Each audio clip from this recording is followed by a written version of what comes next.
Welcome to the Healthy Seas podcast, a show about what we need to do to have just that, healthy seas and a healthy future. I'm your host, Crystal DiMichelli, and in each episode, we talk about the problems facing the seas and oceans and the solutions we have to fix them. Come on in, the water's fine.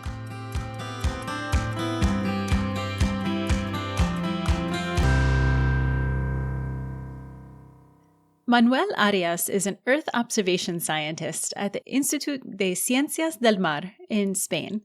As a specialist in marine litter monitoring, he focuses on the use of optical sensors to identify and categorize marine debris across various platforms, like satellites and drones.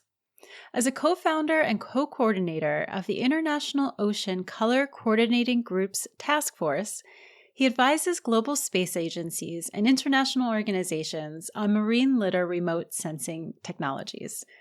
His work includes developing methods for plastic detection, collaborating on biological indicators of plastic pollution, supporting plastic degradation studies, and contributing to policymaking and citizen science initiatives. Arias also plays a significant role in the upcoming 2024 Ocean Decade Conference, emphasizing the importance of addressing marine plastic pollution. Thank you so much for joining me today, Manuel. It's so great to have you. Thank you so much for inviting me. It's a pleasure to stay with you today. Manuel, you are involved in so many different research initiatives. What is the focus that connects them all? Well, actually, the main focus, obviously, as you can see, the conducting line is plastics in general. But in some ways, I have been always interested in trying that my research makes a difference for the society. I'm very enthusiastic about the topic of plastics because, how to say this, we have this say within our world is that we call it a virus, no?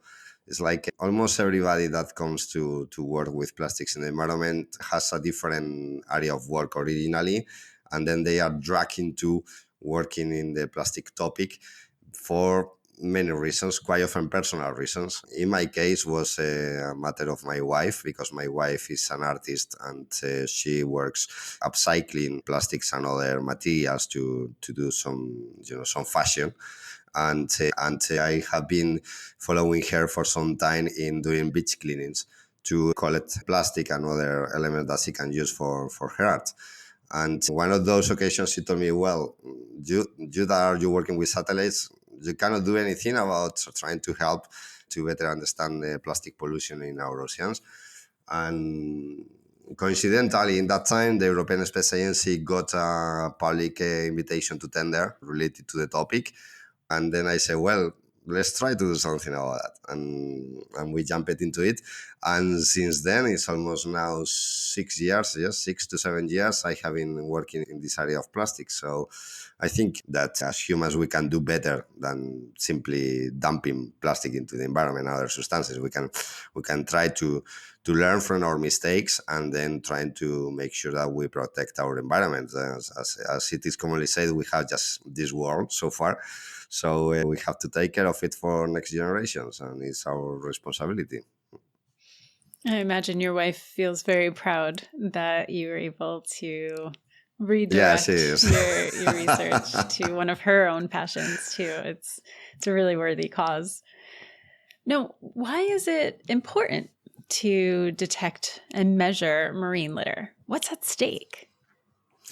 Well, it's important because we can hear or read many numbers in press and in media or social networks, but the reality is that we are not sure about how much plastic is already circulating around the world, especially in our oceans. We have estimates based on the quantities of plastic that we produce every year. This is a known number.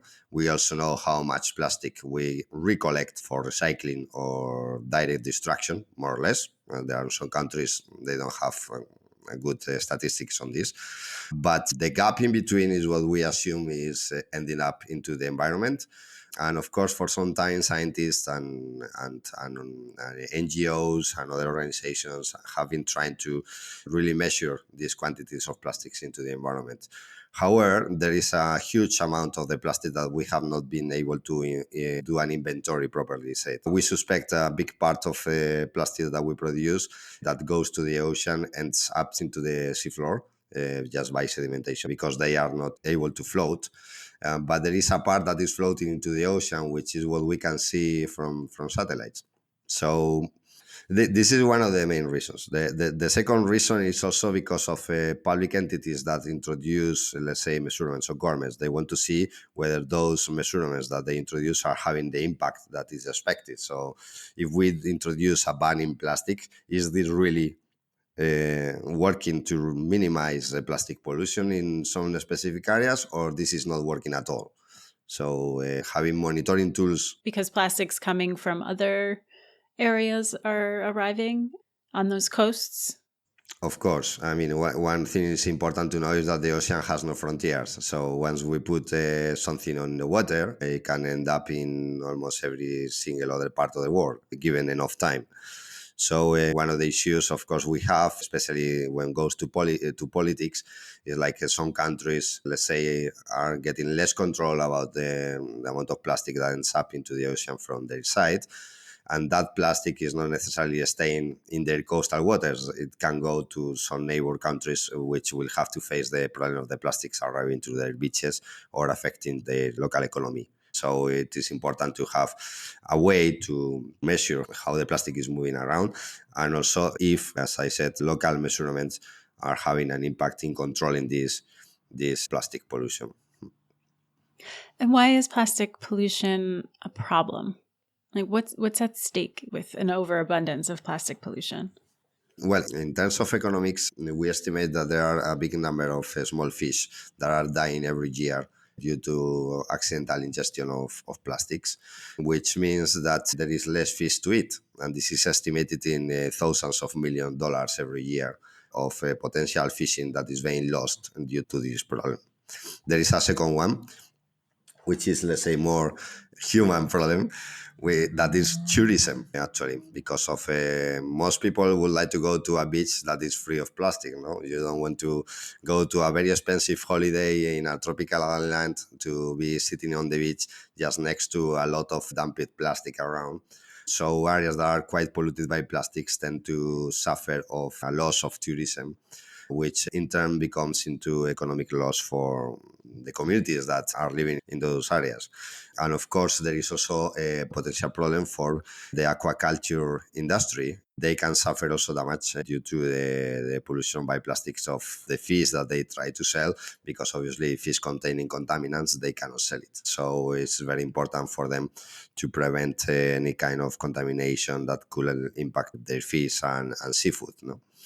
From the ecological point of view, there are many species that are particularly impacted by the presence of plastic. No? Particularly, there are many plastic bags that are behind the death of many animals of larger size. For instance, marine turtles are the most known case, probably. Everybody has seen these pictures, unfortunately, of marine turtles that has been dead because they are just. They think the plastic bags are jellyfish. Yeah, they for them looks very similar underwater, and then they have a particular attraction to eat them. But we can find also other animals. Some cetaceans have been found out also with having large quantities of plastic bags in their stomachs. And birds. Birds are more vulnerable not just only to plastic bags, but also to plastic caps and small pieces of plastic that they eat, and then they come back to feed their chicks with the food that they have collected. And quite often that food that they give to the chicks contains pieces of plastic. Then the chicks are not getting the food that they really need, and they become weaker and they have less chances to survive in the coming months after. We can't forget to mention that plastic entanglement is also a huge problem, not just the ingestion.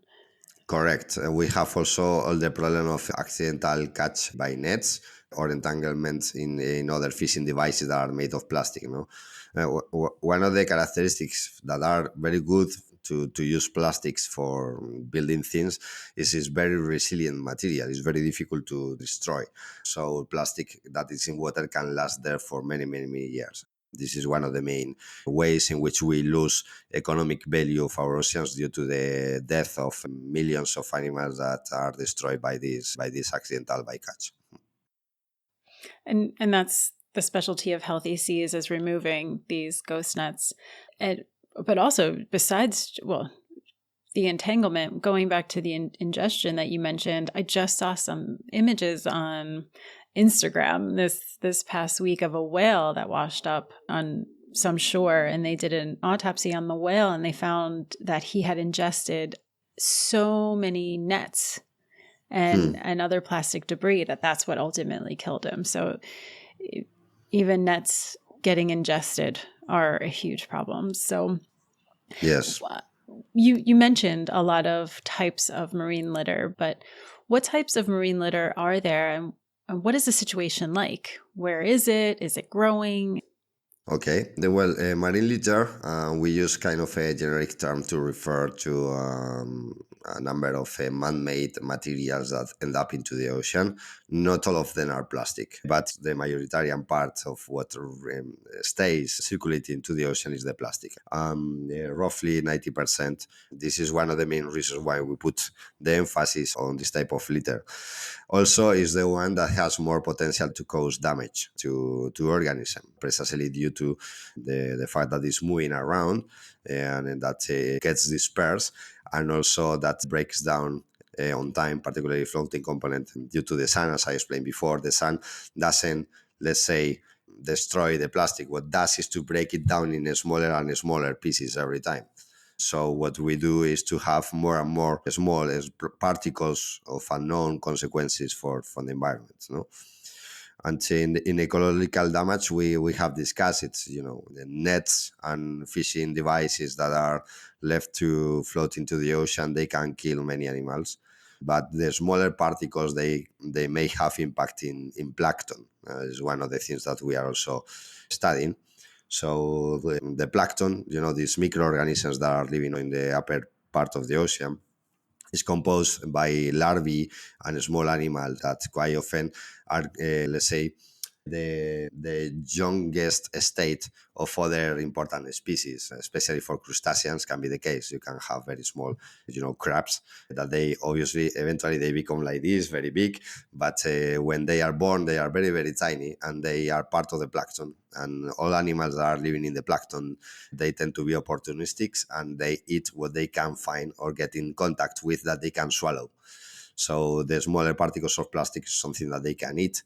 And it is theorized that this may have an impact in their capacity to develop at the right time, at the right size, which may impact the populations of adults of the corresponding animals later on a few years back. No? Yeah, these microplastics are either intoxicating them or not allowing them to get the nutrients they actually need. So you might end up losing this basic element of the food chain. And even if they do survive, there's an accumulation for higher levels, which is disastrous as well. There is this problem of biomagnification of the accumulation of toxic substances, but we have also the issue, as you have well pointed out, that when they are trying to digest plastic that is not providing them any kind of energy, they lose energy in the process also, so they grow slower. And it has a cost that sometimes could make the difference between the individual to survive or not to survive and reaching adulthood. Can you give us an overview of the existing technology to detect and monitor marine litter? Well, this is, let's say, a bit of a wide area of technology because, to be honest, we are putting all the weapons we have at work, on this, and they tend to be complementary. It's part of the reasons why we use different technologies. So far, we group them in three groups. Let's say what we call fixed cameras. Fixed cameras are simple cameras that can be put onto a ship or even in a bridge, that they basically record the surface of the water. And then what we do is to apply algorithms. Most of the cases we are talking about artificial intelligence algorithms that are able to recognize objects into the surface and help to do a census of the type of materials that are floating and can be recorded in this type of cameras. Then the second level that we use are drones. Drones, which are very popular nowadays, are very good tools in the sense that they can fly, they can access to remote areas where people cannot go. Particularly, if we think on coastal areas, not always is very easy to do a visual inspection by humans. So getting a flying device that is able to take images, video is very important. And also, the drones have the advantage that they can have very different types of instruments on board, which opens a lot of opportunities for us to develop different novel techniques to be more efficient in mapping automatically plastic content appearing in the images of the drones. No? But drones have, of course, the limitation that they cannot operate in all weather. You need human operators to fly them. The equipments are not cheap. So, and also more importantly, drones can only operate in a very limited range. So you cannot, let's say, do a fly with a drone for an entire coastal area. You just can subselect small areas. So they lack of capability to really give you a whole idea of the big picture. And for the big picture is where satellites come in. The satellites have the advantage of being global, most of the missions, so we can observe the entire globe. And they also do it frequently. So one of the missions that we use more for plastic pollution is Copernicus Sentinel-2. And Sentinel-2 has a revisiting time of 5 days. So we can have more or less a whole map of the world every 5 days. They have their own limitations. So, for instance, when we work with satellite like Sentinel-2, which is an optical satellite, it uses a camera. You have clouds, then you cannot see what happens below the clouds. So, no technology is perfect. So, what we aim is to try to develop the best methods for each of those technologies and put them together. One of the global initiatives that we participate on is called IMDOS, is Integrated Marine Debris Observing System, which basically aims to put together all these automatized observing systems, from satellites to drones to cameras on ships, fixed cameras on rivers, and in situ observations gathered by volunteers, by organizations working at sea, etc., to try to develop this holistic, let's say, complete map of the plastic into our oceans, and supporting the people that are doing models to understand how this plastic move around and where is more likely to be ending up, because this is also one of the big questions. There is a big part of the plastic that we don't know where is ending. We have suspicions but no confirmations. I understand that these are already in operation in different places and capacity. What more is there in development? Some other technologies that are coming are very interesting. It's like using LiDAR. A LiDAR is kind of operates similar to a radar, but it uses a laser instead of using a microwave signal. It's just the operating way is the same way. We just throw light of a given, let's say, frequency or color, okay, and then we measure the light back that is reflected by the surface. And this is quite powerful technology because it helps to find floating elements that can be in the water column, for instance. So when the light goes through the water column, then it gets bounced back by plastic that it can be floating into the water column. And this is very relevant for the small particles, which are very difficult or hard to detect with any of the other technologies. There is some Italian groups that are researching in something that is even more powerful, which is called LIDAR-assisted Raman spectroscopy. The name is very complex. Say that again. LIDAR-assisted Raman spectroscopy. This is a technique that is functional within laboratory. Basically, what we do is to do a bombardment of, let's say, this mass of water that contains microplastics with this laser to make the plastic to be fluorescent. And then what we measure is the fluorescent light that is leaving the plastic, okay? So this helps to identify the composition of the items. So you will What not kind just of count what plastic? you have, but you will know exactly what type of plastic you have. Yes, this is very powerful. It's still not in the range of satellites. It will be very difficult to get a laser doing this from orbits, from hundreds of kilometers. But it's a technology that we may end up putting into airplanes, because we also use airplanes for plastic pollution, even though it is still not very common, because flying airplanes is very expensive. And doing dedicated flights for plastic monitoring in routine basis for any country is a huge expense.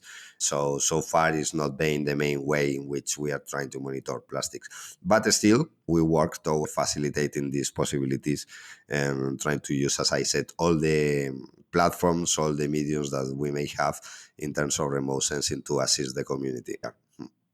But all these are detecting floating litter.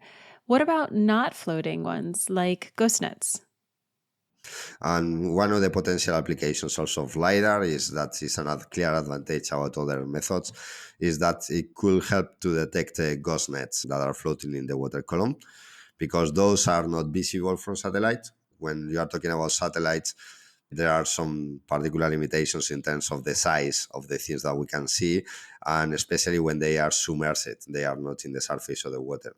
So when things are submerged, they are within the water column, we need other type of technologies. And LiDAR have a lot of potential to help to monitor things like ghost nets, which is one of the major threats for marine life in the ocean.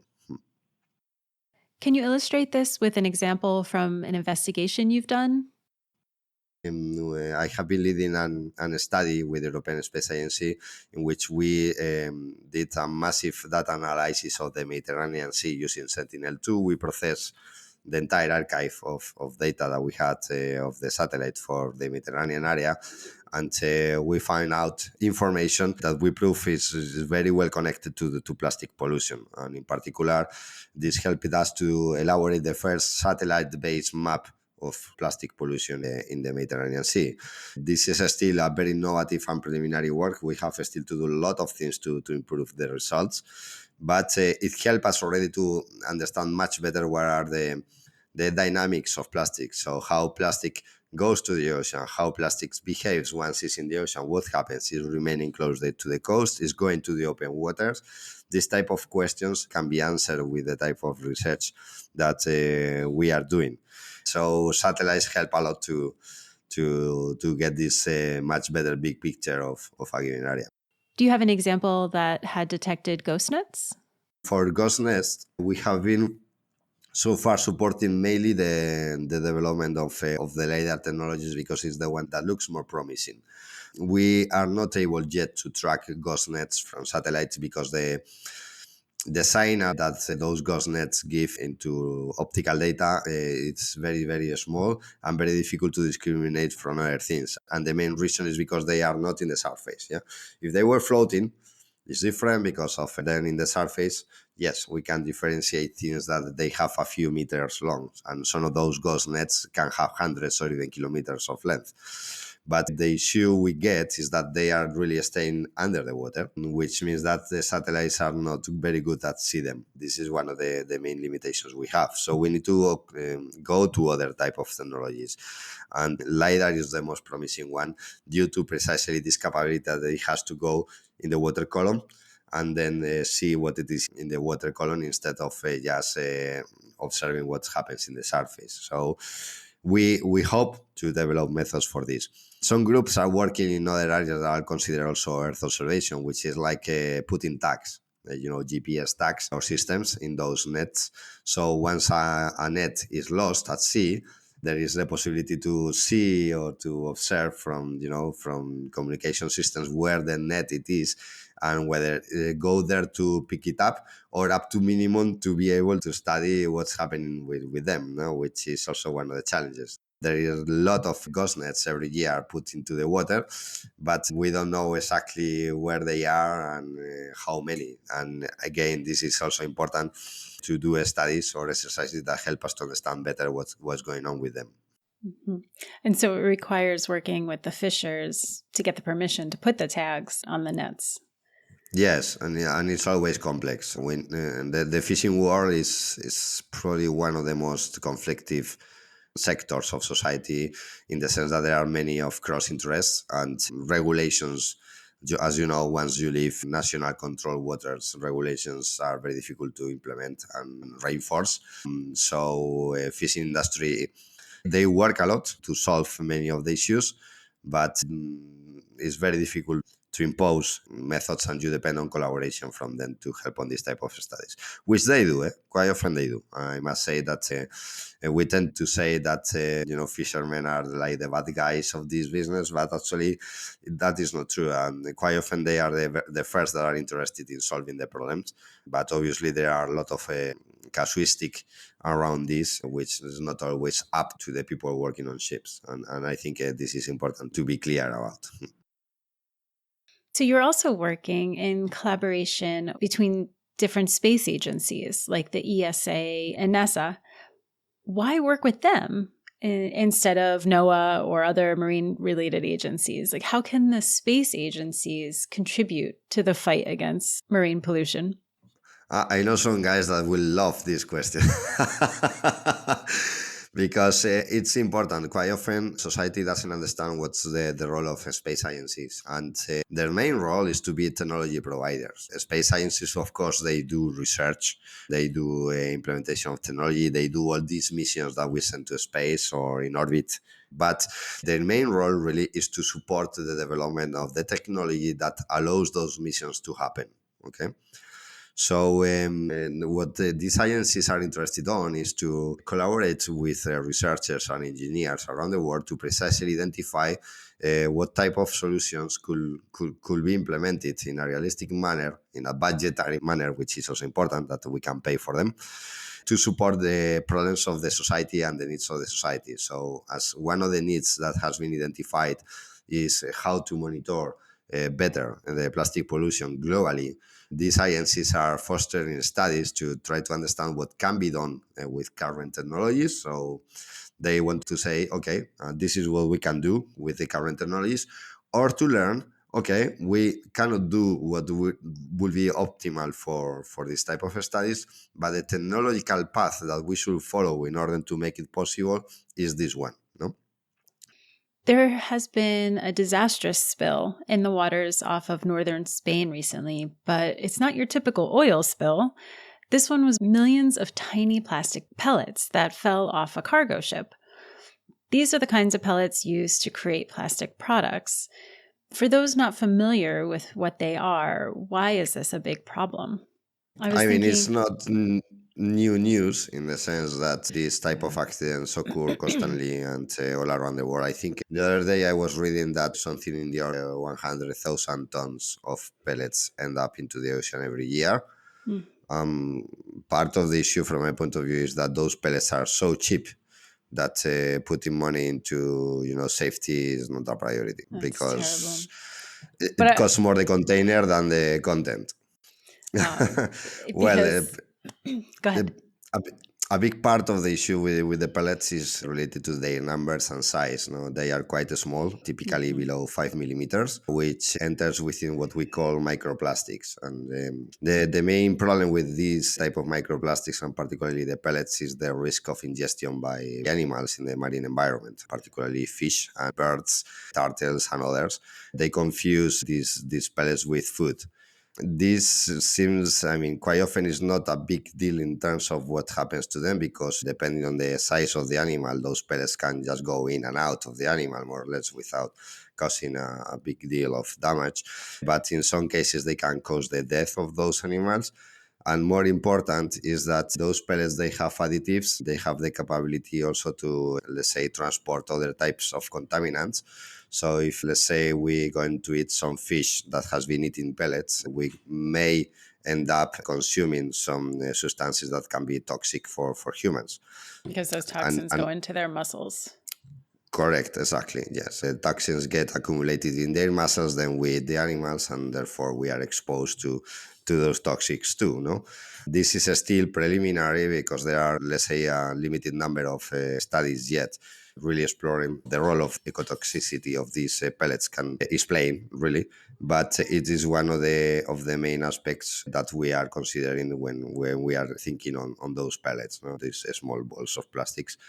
And the other thing is that they are very pervasive, actually. So the pellets are, because they are small in big numbers, they are easily transported by marine currents and winds. And actually, we estimate that there are no beach in the world that probably is lacking of pellets. They are everywhere. As of today, they can be found in the Antarctica, in the Arctic, in very remote islands in the Pacific. They are everywhere, and their quantities are quite big. So one also can argue that in general, any substance that is not natural to a given environment is a kind of pollutant. So having plastics of these items everywhere, despite of the specific impact that they may have, is still something that is not natural.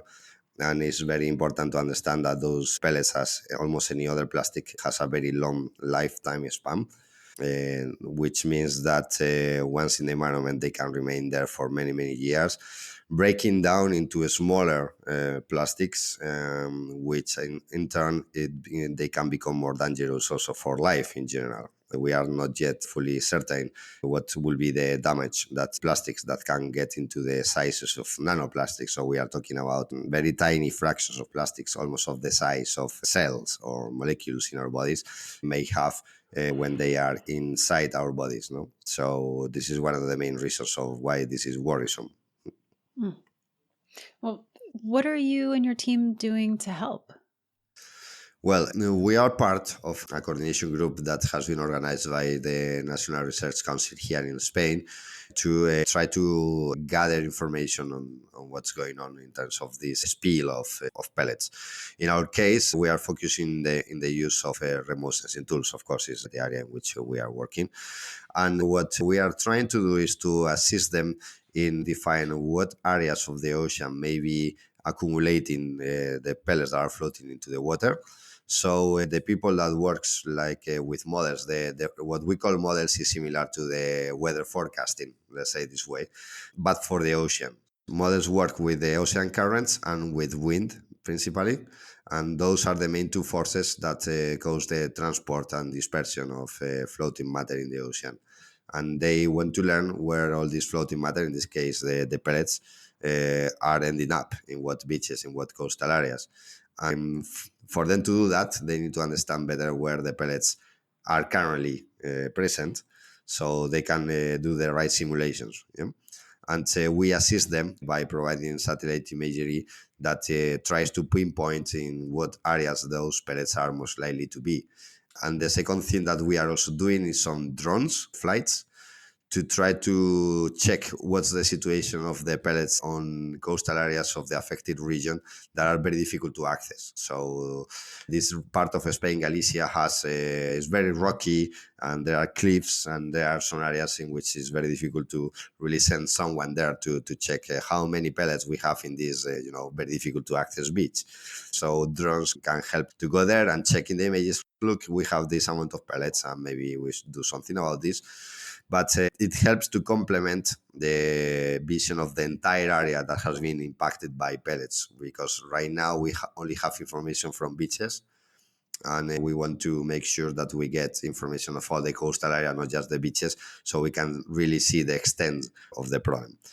And the third element that we are also trying to do is to use some coastal radars, which also help to monitor floating matter in the ocean, because of this spill was mainly made by what's called the name big bags of pellets. Okay, so they are like 26 kilo each.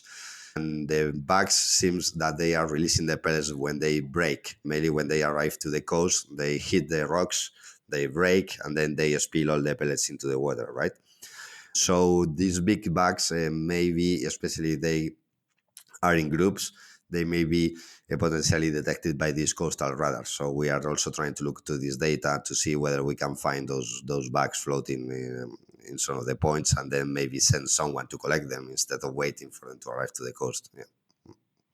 The challenges you have with this problem are the same or similar to challenges of microplastics in general.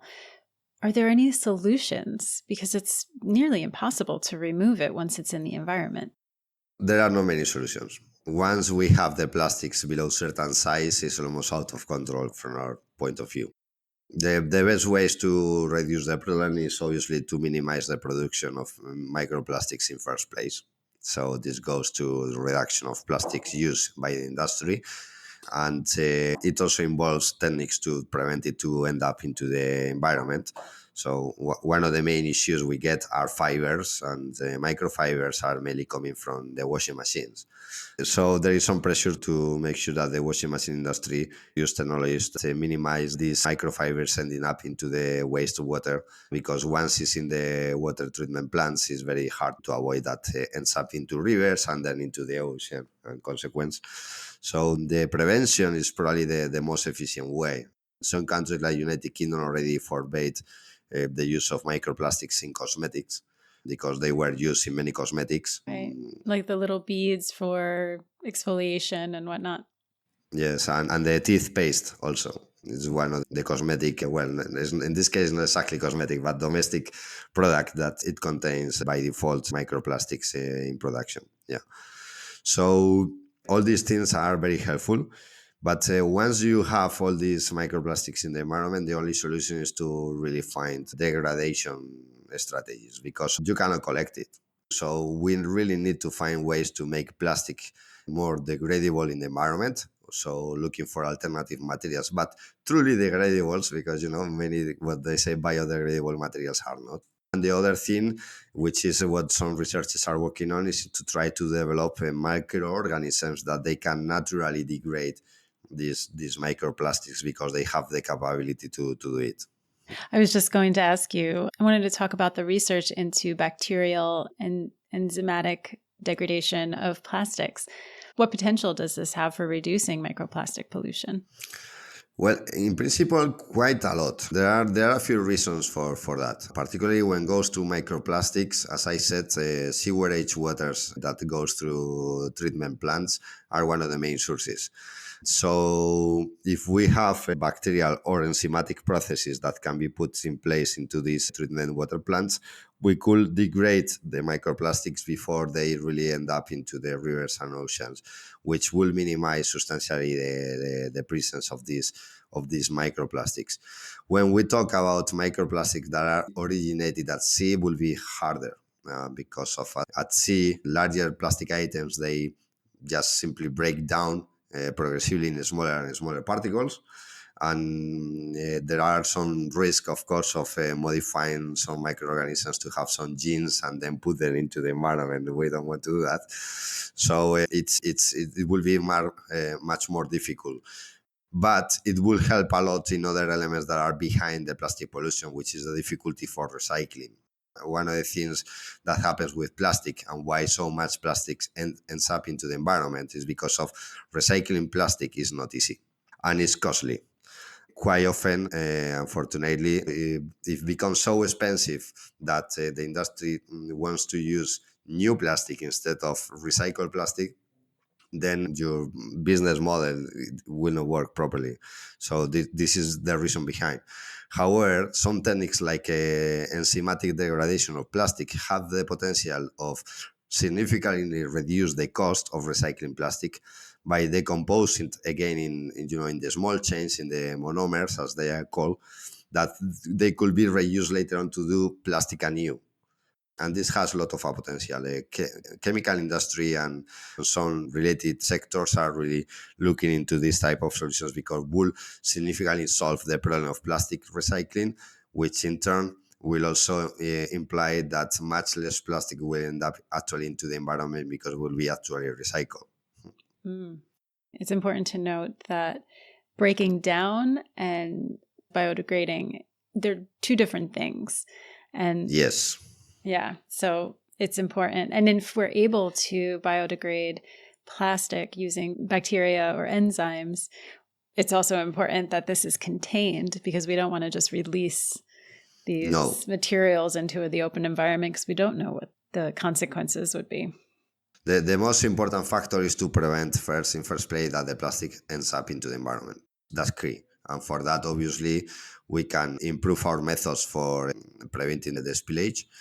But the other thing is obviously reducing consumption, which from my point of view is the probably most optimal way to go. but it requires change of habits. Yeah. which is very difficult, but I believe it's more on people's radars now than ever before.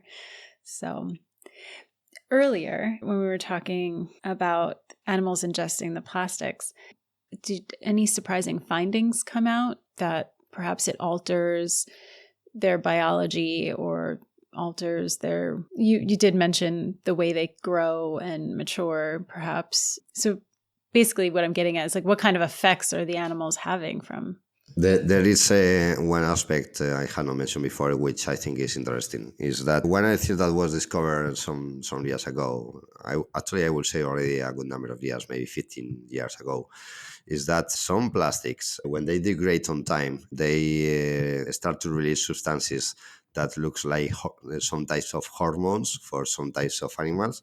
So one of the things that was proof is that some fish species that were exposed to this type of hormones, they see their sexual cycles alter due to this.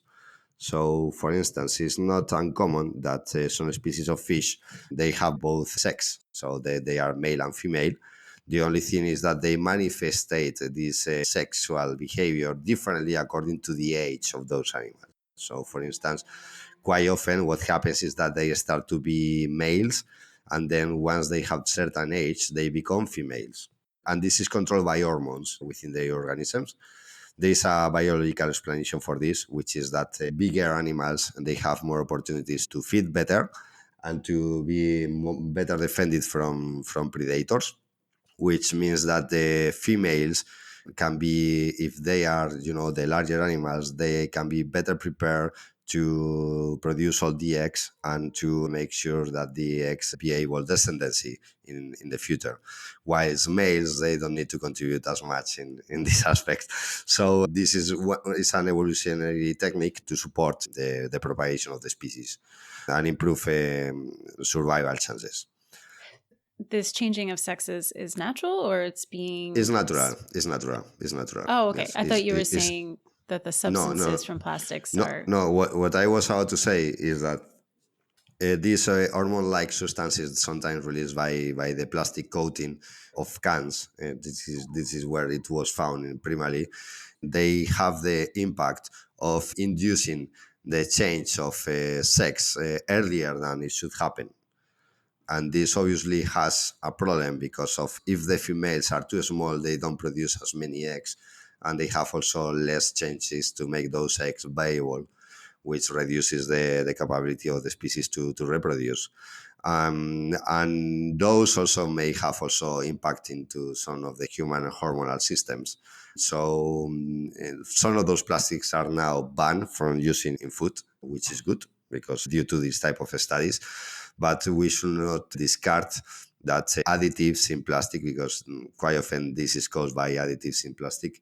It may have unexpected impact into biology of animals and humans.